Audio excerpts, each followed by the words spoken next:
मैंने ऑन नहीं किया था, सॉरी। अभी ठीक है। आप सभी पत्रकार साथियों को मेरा नमस्कार। साथियों, भाजपा के शीर्ष नेतृत्व द्वारा आदेश हुआ भाजपा के नेताओं को कि ऑपरेशन सिंदूर का सारा श्रेय एक अकेले प्रधानमंत्री मोदी जी को दिया जाए। उसकी होड़ शुरू हो जाती है कि किस तरीके से ऑपरेशन सिंदूर का श्रेय प्रधानमंत्री नरेंद्र मोदी जी को दिया जाए। इस श्रेय देने की होड़ में भाजपा के नेता अपना संयम, अपनी भाषा भूल गए और इस स्तर तक, निचले स्तर तक चले गए। बीजेपी बदजुबान पार्टी के नेता भूल गए कि वो सेना का अपमान कर रहे हैं। वो भूल गए कि वो शहीदों का अपमान कर रहे हैं। वो भूल गए कि वो शहीदों के परिवार और शहीद की पत्नी का अपमान कर रहे हैं। ये वो भूल गए। अब आप पूछेंगे कि भाजपा के नेताओं ने मोदी जी को श्रेय देते हुए ये कब कब किया। अभी हाल ही में भाजपा के हरियाणा से सांसद हैं, नाम है रामचंद्र जागड़ा।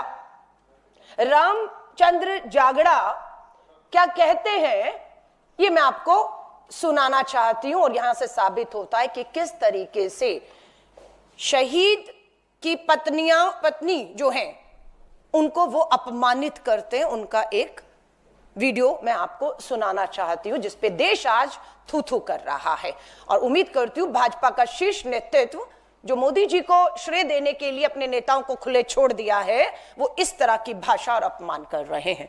तो रामचंद्र, वहां पर जो हमारी वीरांगनाएं बहन थी जिनकी मांग का सिंदूर छीन लिया गया, अगर उन्होंने अहिल्याबाई का इतिहास पढ़ा होता तो उनके सामने उनके पति को कोई निरपराध इस तरह से गोली नहीं मार सकता था, चाहे वो भी शहीद हो जाए। वीरांगना का भाव नहीं था, जोश नहीं था, जज्बा नहीं था, दिल नहीं था, इसलिए हाथ जोड़ के गोली का शिकार हुआ। इसीलिए ये संग्राम का इतिहास पढ़ाने की परंपरा भारत देश में 2014 के बाद हमारे यशस्वी प्रधानमंत्री ने शुरू की, ताकि हमारे देश की हर नारी उसके अंदर अहिल्याबाई का जज्बा हो, उसके अंदर झांसी की वीर रानी का जज्बा हो। अगर वो धर्म के ऊपर चले तो वो सावित्री बने, मदालसा बने, साध्वी बने। ये आपने सुना रामचंद्र जो हमारी जागड़ा भाजपा के सांसद कह रहे हैं कि जो शहीद हुए उनकी पत्नियों में जज्बा नहीं था, जोश नहीं था, दिल नहीं था। एक तरह से वो बता रहे वो कायर थी, वो हाथ जोड़ रही थी, वो गिड़गिड़ा रही थी। अहिल्याबाई की तरह उन्हें कार्रवाई करनी चाहिए थी। कार्रवाई तो सरकार को समय रहते करनी चाहिए थी। सरकार ने माना, सर्वदलीय बैठक में उनसे चूक हुई है। अगला वीडियो आपका बीजेपी के मंत्री हैं विजय शाह। जब मैं कहती हूं सेना का अपमान, सेना की बहादुर वीर महिला अधिकारी का अपमान हुआ है तो कब और कहां किसने किया? भाजपा के मध्य प्रदेश से मंत्री हैं, नाम है विजय शाह और यह अपमान करते हैं कर्नल सोफिया कुरैशी का। क्या कहा सुनिएगा। जिन्होंने हमारी बेटियों के सिंदूर उजाले थे वही कटे पिटे लोगों को हमने उन्हीं की बहन भेज करके उनकी ऐसी की तैसी करवाई। एक बार मोदी जी के लिए जोरदार ताली बजाएं। उन्होंने कपड़े उतार उतार के हमारे हिंदुओं को मारा और मोदी जी ने उनकी बहन को उनकी ऐसी की तैसी करने हमारे जहाज से उनके घर। अब मोदी जी कपड़े तो उतार नहीं सकते थे, इसलिए उनके समाज की बहन को भेजा कि तुमने हमारी बहनों को अगर विधवा किया है तो तुम्हारे समाज की बहन आके तुम्हें नहीं। देश का सम्मान, मान सम्मान हमारी बहनों का तो आज तक बदला। तुम्हारी जाति की समाज की बहनों को पाकिस्तान भेजकर जगह कोई ले सकता है। और उन्होंने कहा था, ये भाजपा के नेता हैं और ताली बजाने वाले भाजपा आरएसएस की सोच और विचार के लोग हैं जो कहते हैं प्रधानमंत्री कपड़े नहीं उतार सकते थे। उन आतंकियों को नंगा करने के लिए उन्हीं की बहन, उन्हीं की बेटी कर्नल सोफिया कुरैशी को आगे किया गया है। ये दूसरा बयान है जो बहादुर सेना की हमारी बेटी का और सेना का अपमान करता है। तीसरा, यहां पर फिर आप देखेंगे उप मुख्यमंत्री जगदीश देवड़ा, मध्य प्रदेश के उप मुख्यमंत्री हैं, वो फिर सेना का अपमान करते हैं। सिंदूर, ऑपरेशन सिंदूर का श्रेय प्रधानमंत्री मोदी जी को वाह वाह तालियां देते हुए इस स्तर तक नीचे गिर गए कि यहां तक कह गए कि देश की सेना प्रधानमंत्री जी के सामने जो है वो झुक कर नतमस्तक करती है। यह अपमान है सेना का। सुनिएगा इनके भी बयान को। जिन माताओं के सिंदूर को मिटाने का काम जिन लोगों ने किया, जिन आतंकवादियों ने किया और जिन आतंकवादियों को जिनने पाला, जो पाल रहे हैं, उनको नेस्त नाबूद नहीं कर देंगे तब तक चैन की सांस नहीं लेंगे। और यशस्वी प्रधानमंत्री जी को हम धन्यवाद देना चाहेंगे। और पूरा देश, देश की वो सेना, वो सैनिक उनके चरणों में नतमस्तक है। उनके चरणों में पूरा देश नतमस्तक है। उन्होंने जो जवाब दिया है उसकी जितनी सराहना की जाए, जितना कहा जाए, एक बार उनके लिए जोरदार ताली बजा करके। ये आपने बयान सुना? ये अकेला तीसरा मामला नहीं। चौथा, आपको मालूम है हरियाणा से आने वाले नेवी ऑफिसर लेफ्टिनेंट विनय नरवाल की युवा विधवा जो है, जिनका नाम हिमांशी है, किस तरीके से सोशल मीडिया पर उनको उनके विचारों के लिए कि हिंदू मुस्लिम मत करिएगा, यह मकसद था पाकिस्तान से आए आतंकियों का, आप ऐसा मत करिएगा, बस इतना कहना था। और पूरे सोशल मीडिया पर जिस तरीके से उन्हें ट्रोल किया गया, अपमानित किया गया, और उस पे कोई कानूनी कार्रवाई अभी तक किसी भी तरह की नहीं होती। इतना ही नहीं, विदेश सचिव विक्रम मिस्त्री जी की स्टेटमेंट के बाद उन्हें सोशल मीडिया पर ट्रोल किया गया और उनकी बेटियों की तस्वीरें ही नहीं, उनके निजी बेटियों के निजी फोन नंबर को भी वायरल किया गया। कोई कार्रवाई होती है? कोई कार्रवाई नहीं होती है। अब एक और बयान कि ये हो क्यों रहा है। हम इतिहास में गए और जानकारी ली। ये हिम्मत, ये बयान सेना की हमारी बहादुर ऑफिसर, शहीद का परिवार, शहीद की जो हमारी विधवाएं हैं, उनको अपमानित करने का सिलसिला शुरू कहां से हुआ। तो हम इतिहास में गए तो एक वीडियो जहां पर देश के प्रधानमंत्री नरेंद्र मोदी जी क्या कह रहे हैं सुनिएगा। आज जिनकी रगों में खून नहीं सिंदूर बह रहा है, उनकी रगों में व्यापार और पैसा बह रहा है। सुनिएगा। सेना में एक जवान जितना साहस करने का ताकत रखता है ना, उससे ज्यादा साहस करने का ताकत व्यापारी रखता है। क्या बता रहे हैं? सेना सुनाइएगा दोबारा से। में एक जवान जितना साहस करने का ताकत रखता है ना, उससे ज्यादा साहस करने का ताकत व्यापारी रखता है। सेना के जवान से ज्यादा साहस व्यापार। विज्ञापन देखिएगा आप, दो विज्ञापन आपको यहां पर दिखाती हूं। पूरा देश पटा पड़ा है।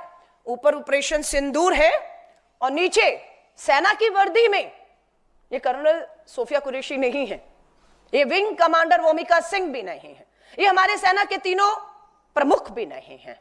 ऊपर ऑपरेशन सिंदूर, नीचे राजनीति, प्रधानमंत्री जी। फैंसी ड्रेस कंपटीशन नहीं है, ये देश है, ये देश की सेना है और देश की सुरक्षा का सवाल है। और आपने इसको मखौल और मजाक बढ़ा दिया।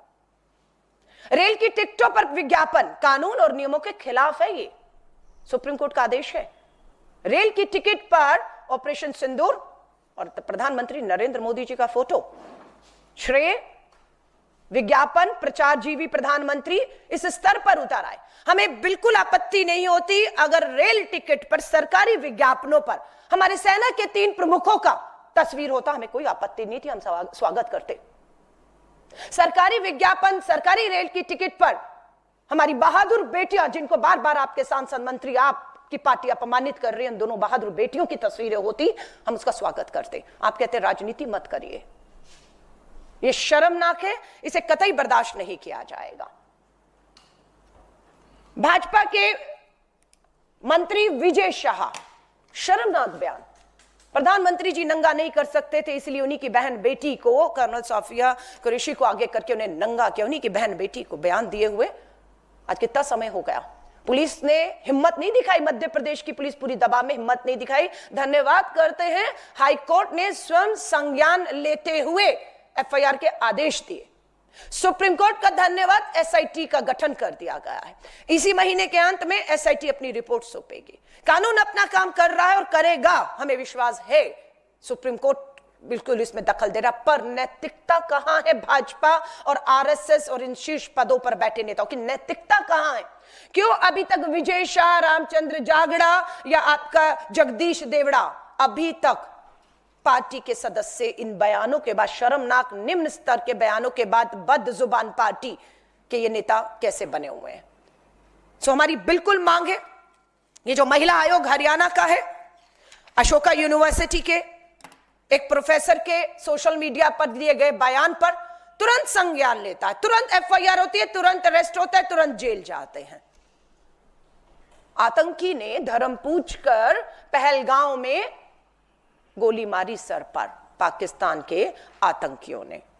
हम आपसे हाथ जोड़कर निवेदन करते हैं, इस देश में धर्म पूछकर और धर्म जानकर कार्रवाई आप मत करिए कम से कम, वरना आप में और उनमें कोई अंतर नहीं रह जाएगा। पूरा सोशल मीडिया ट्रोलिंग देखिए, अपमानित करने को कहिए, कहीं यह सिलसिला रुक नहीं रहा है। तिरंगा यात्रा के नाम पर चुनावी लाभ जो है वो यात्राएं चल रही है, चुनावी लाभ। मोदी जी को श्रेय दीजिए और अपमानित करिए, जितने निचले स्तर पर आप उतर सकते हैं उतरिए। हमारी मांग है कि हर नेता, पार्टी का राष्ट्रीय अध्यक्ष हो, बदजुबान बीजेपी बदजुबान पार्टी के राष्ट्रीय अध्यक्ष हो, प्रधानमंत्री जी हो, देश से माफी मांगिए। आप बार बार अपमानित कर रहे हैं और रोकिए अपनी इन यात्राओं को, जो सेना का, हमारे शहीदों का, उनके परिवार का, उनकी विधवाओं का अपमान कर रहे हैं। रोकिए ये यात्राएं। इन यात्राओं का कोई मकसद नहीं है, सिर्फ यही मकसद है कि आप अपमानित करें। माफी मांगने की बात है, हम मांग करते हैं नेताओं को पार्टी से बर्खास्त किया जाए। हमारी मांग है मंत्रियों से इस्तीफा लिया जाए जिन्होंने इस तरह का बयान दिया, चाहे वो उप मुख्यमंत्री हो मध्य प्रदेश के या मंत्री हो, इस्तीफा लिया जाए। हमारी मांग है इन सब पर कानूनी कार्रवाई, बिना भेदभाव के कानूनी इन पे कार्रवाई की जाए। हमारी फिर मांग को हम दोहराते हैं, सर्वदलीय बैठक से प्रधानमंत्री जी आप लगातार भाग रहे हैं। हम वापस मांग कर रहे हैं, एक सर्वदलीय बैठक बुलाइए और उसकी अध्यक्षता आप करिए। हम मांग करते हैं कि यह समय की मांग है, जरूरत है कि संसद के दोनों सत्रों को शीघ्र बुलाकर ऑपरेशन ब्लू स्टार पर पूरी व्यापक देश को जानकारी सरकार के द्वारा दी जाए, शहीदों को श्रद्धांजलि दी जाए, सेना की पीठ थपथपाई जाए, संयुक्त रूप से पूरा देश संसद में देखेगा। और पूरी इस ऑपरेशन में आपने खुद सर्वदलीय की पहली बैठक में स्वीकार किया था कि आपकी चूक की वजह से हुआ। और आपके रामचंद्र जागड़ा कहते हैं शहीद की पत्नियों में जज्बा नहीं था, जोश नहीं था, हिम्मत नहीं थी, कायर थी वो, इसलिए हो गया। और यहां तक कह गए अग्निवीर की ट्रेनिंग लेकर जाना चाहिए। जब पर्यटक गए थे वहां पर पहलगांव घूमने के लिए और उनको ट्रेनिंग लेकर अग्निवीर की जाना चाहिए था। अगर ट्रेनिंग होती तो 26 लोग को 3-4 लोग नहीं मार सकते थे। सवाल तो उठ रहा है कि वो 3-4 लोग की तस्वीरें हम कब तक देखते रहेंगे। विदेश सचिव, विदेश मंत्री जयशंकर ने अपने बहुत से इंटरव्यू में पूछा गया जब उनसे कि पहलगांव की घटना जो हुई, 26 लोग देखते देखते शहीद हो गए, उनकी हत्या करने वाले आतंकी कहां हैं? बोले फोटो जारी कर दी गई है, खोजबीन चल रही है, लेकिन ऑपरेशन सिंदूर सरकार की नजर में कामयाब है। वो देश में है, वो विदेश में है, वो पाकिस्तान में है, वो कहां नहीं मालूम। सांसद विदेश जाएंगे देश का पक्ष रखने के लिए, लेकिन वही सांसद, वही पार्टियां जिनके सांसद आप बुला रहे हैं, हमें दीजिए हम जाकर दूसरे देशों में बताएंगे, लेकिन उसी पार्टी के कहने पर, उन्हीं सांसदों के कहने पर भारत के अंदर ही लोकतांत्रिक तरीकों से संसद सत्र बुलाकर आप चर्चा नहीं करना चाहते, आप उससे भाग रहे हैं। श्री राहुल गांधी जी नेता विपक्ष के तौर पर अपनी जिम्मेदारियों को समझते हुए एक बार नहीं 2 बार इस 1 महीने में जम्मू और कश्मीर गए हैं। पीड़ितों को मिले, घायलों को मिले, शहीद के परिवारों को मिले और हालात देखकर आए हैं कि किस हालात में, किस डर और खौफ में वो परिवार जी रहे हैं। कल भी राहुल गांधी जी जम्मू कश्मीर के पुंछ में गुरुद्वारे में हमला हुआ, 17 जत्थेदार बताया जाता है, वीडियो में आपको दिखा रही हूं, देखते देखते शहीद हो गए। उस परिवार से भी मिले जिस परिवार ने अपने 2 जुड़वा बच्चों को खो दिया है। संवेदनशीलता राहुल गांधी जी से प्रधानमंत्री जी आपको सीखनी चाहिए।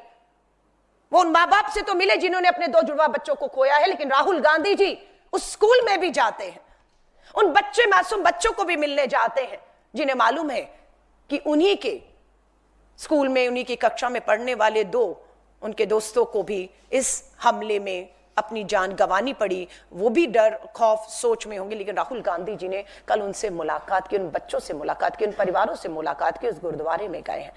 और प्रधानमंत्री नरेंद्र मोदी जी, वहां के लोग आपको ढूंढ रहे हैं, आपको खोज रहे हैं, आपको अपने बीच में चाहते हैं ताकि अपना दुख, अपना दर्द रख पाए। राहुल गांधी जी का कल का ये वीडियो है, आपको मैं दिखाना चाहती हूं, सुनिएगा क्या कह रहे हैं।